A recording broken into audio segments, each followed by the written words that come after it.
Hello. Today's stories come from r/best of Redditor updates.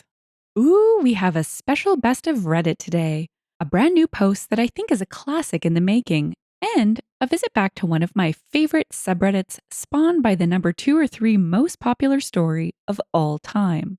Our first story is Today I messed up by investigating the noise in the kitchen.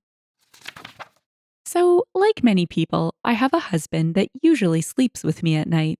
Tonight, however, he was out for work very late and I just chose to sleep early. I get woken up by noise in the kitchen. Being a pro athlete, I have many weights, dumbbells, English isn't my first language, scattered around my house. So I pick one and go to investigate the noise. There's light in the kitchen, and a man in a hoodie is rummaging throughout my fridge. I silently get closer, raise my dumbbell to hit him, and it's my fracking husband. I nearly crap myself, and he is peacefully eating my share of the chocolate, looking like a homeless man who just broke in. I tell him so, asking him when did he get home, but no answer. His eyes are closed, no signs of consciousness in this man. I try talking to him, but he just sits at the kitchen counter and is taking whole, huge bites of the chorizo, then 2 donuts, then chocolate, now the rice.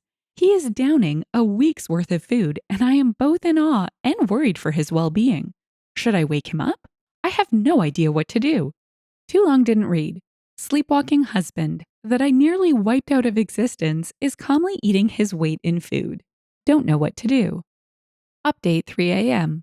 Up until now, hubby has eaten 2/3 of a rice cooker worth of rice, 3 chocolate tablets. Is this the right word? A box of red lints, half a rotisserie chicken, an entire cauliflower, raw. This was before I came, found out after the crime was committed.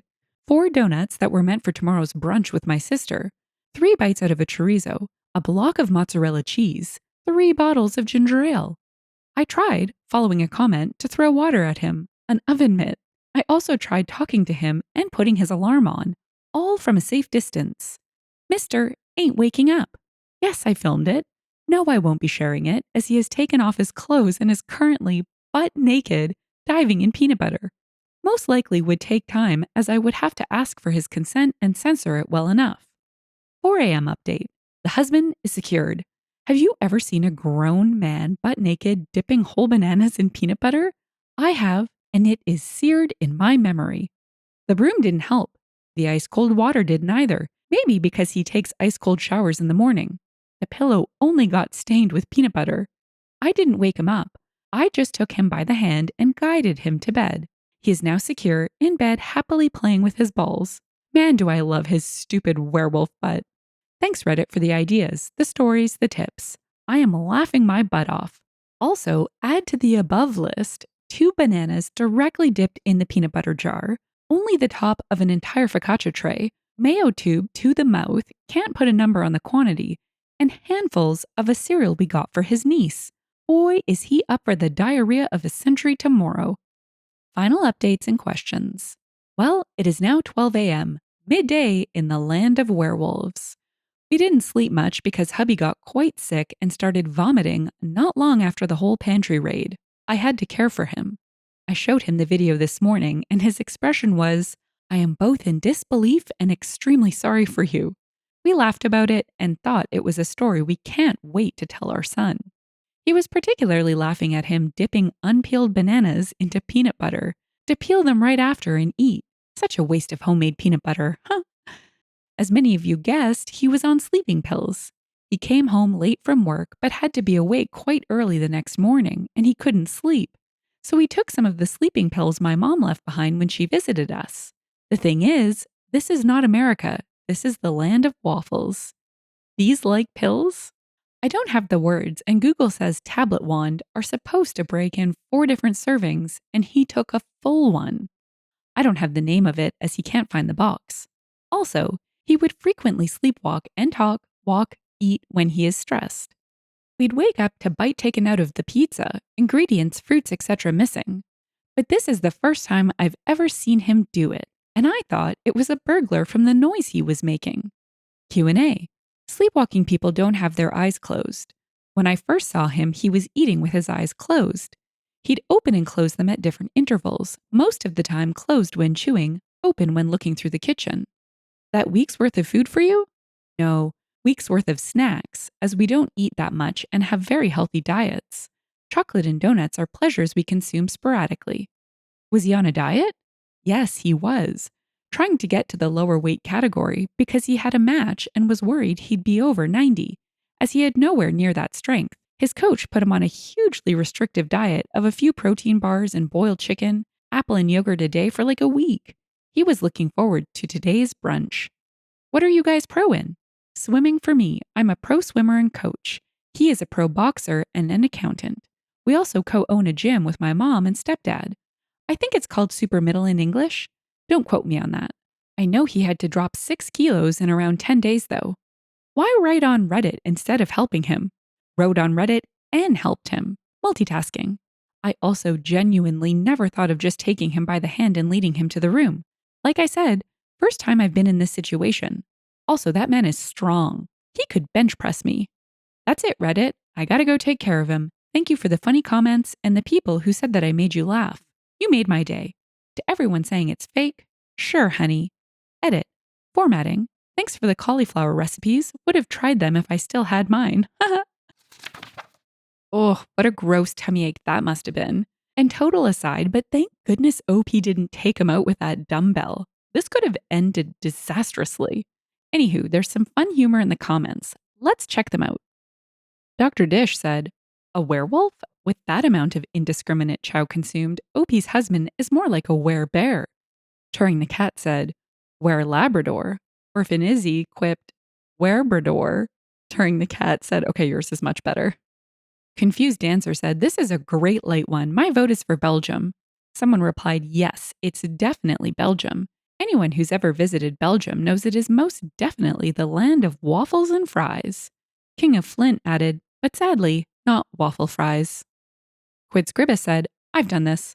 When I was a child, as I was told later, I went to the kitchen in the middle of the night, made myself a sandwich and poured a glass of milk, and ate and drank it all while having a conversation with my father, who told me he had to go out of town on business and was going to X town staying at Y Hotel.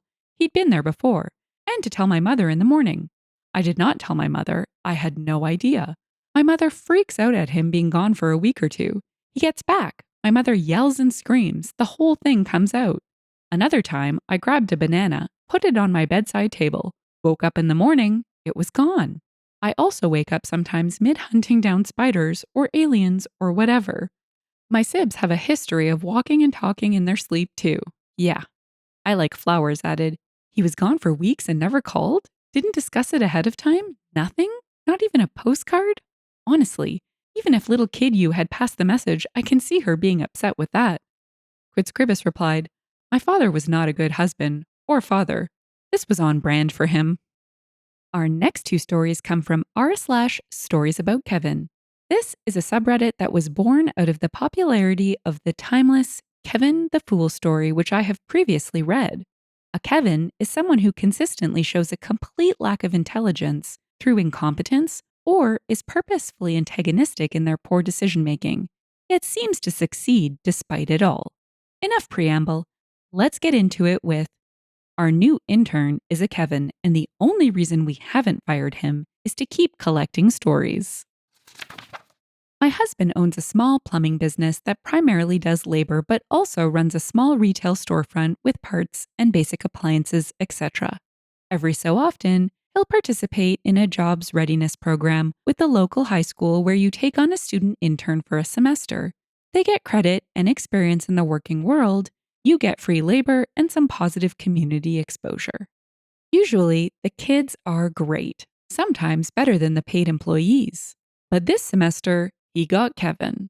A brief sampling of Kevin's misadventures in the 4 hours a week he spends clerking in my husband's storefront. One of his biggest jobs is to answer the phone. On his first day, he was instructed to pick up and say, "Custom quality plumbing. Don't forget to ask about our seasonal maintenance deal specials. How can we help you today?" Instead, he was answering the business phone. "Kevin, residents, who's calling, please?" When confronted, he explained he forgot the greeting, and this is how his mother had taught him to answer phones. On his first day of work, my husband did the standard welcome he does for all new employees. He brought in donuts and gathered everyone around to meet the new guy. When asked to say a few words about himself, he said, "I chose this job because all the good ones were taken." And when asked what he knows about plumbing, he told a detailed story of a toilet clogging dump he took a few months ago. One day, he was asked to clean the break room kitchen. Someone had happened to bring in bagels. He threw out all the poppy seed bagels because they had mold on them. My husband took him to a job site once to get a feel for interacting with customers and basic repairs. Kevin asked the client if he could take home a framed photo of the client's teenage daughter hanging in the living room. For the first couple weeks, Kevin kept stealing lunches from the break room, then denying he had done it when the other employees called him on it. It's a small business and obvious when someone has your food, then trying to pay them to give him their lunch. The first day he brought his own lunch, he brought a pound of raw chuck and complained of an unsuitable work environment when my husband informed him there was nowhere for him to grill it at the store. He ate it raw. He got sick and had to go to the hospital. The company was hosting a holiday coat drive and asked Kevin to type up the flyer.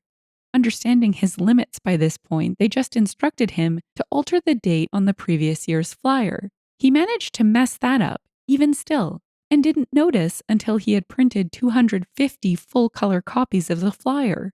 He thought if he threw the flyer out, no one would know, but he threw it out in the main office trash can. Kevin's definitely never so much as seen drugs in his life, but he's always talking like he's an original gangster.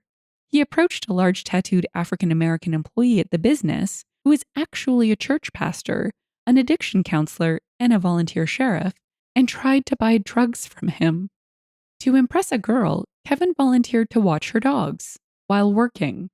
I don't know the circumstances of why she asked a stranger to watch her dogs, but after about 15 minutes, Kevin got tired of waiting for her and let the dogs loose. She came back looking for him, and he pretended as though he'd never met her. Edit.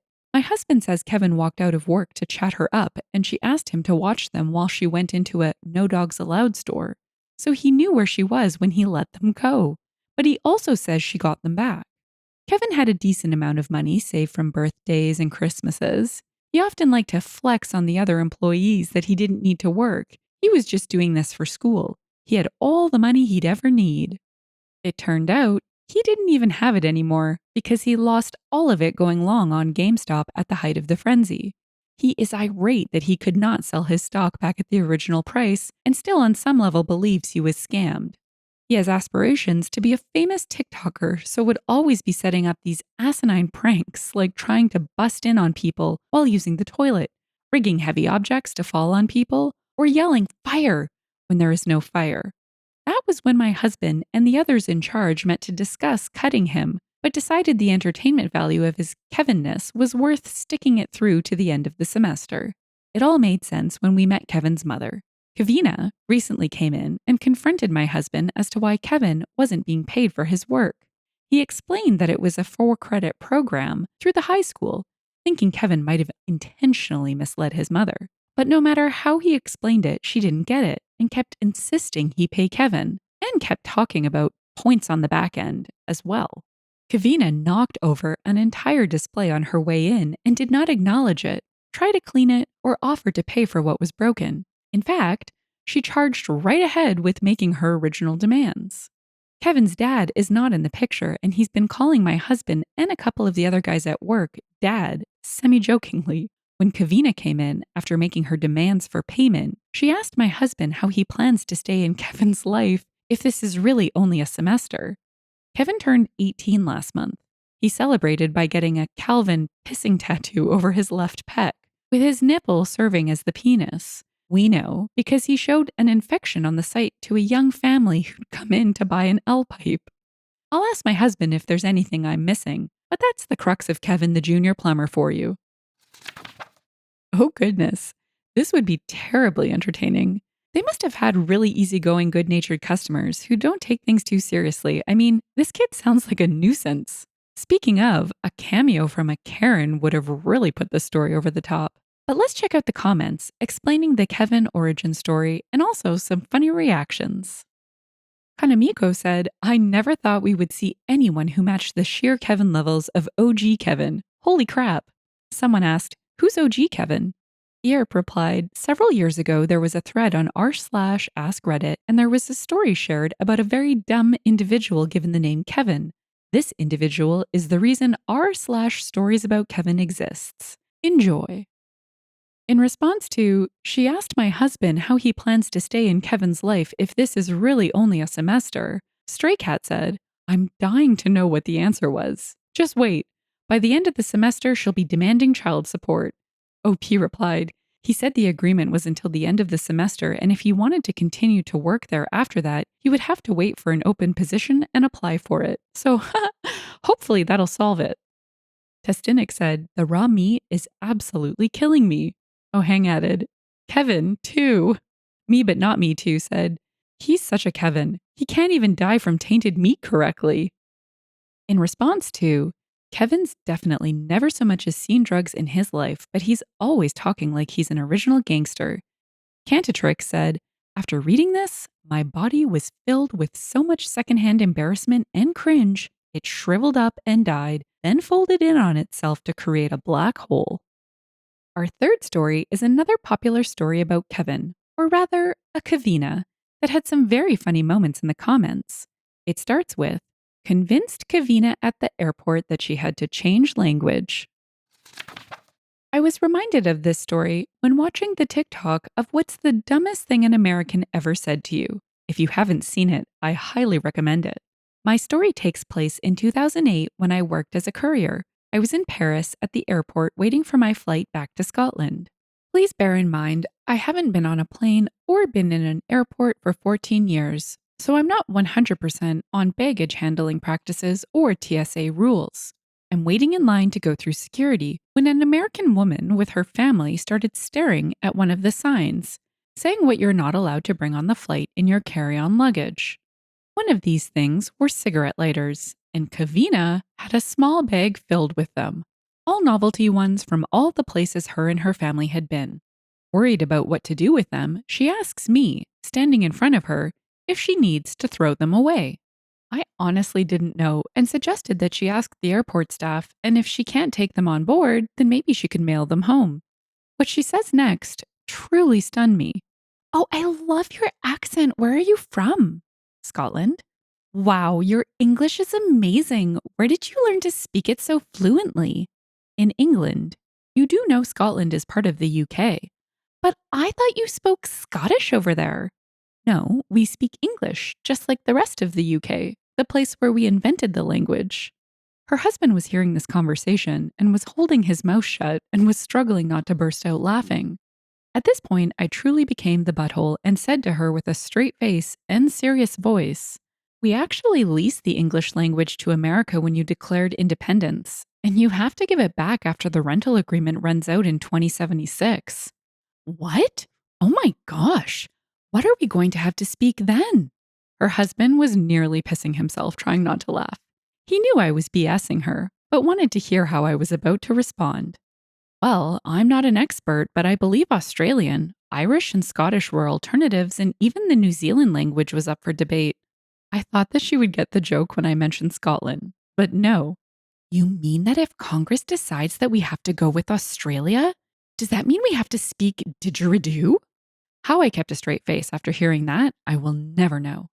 No, that's what they use instead of a phone.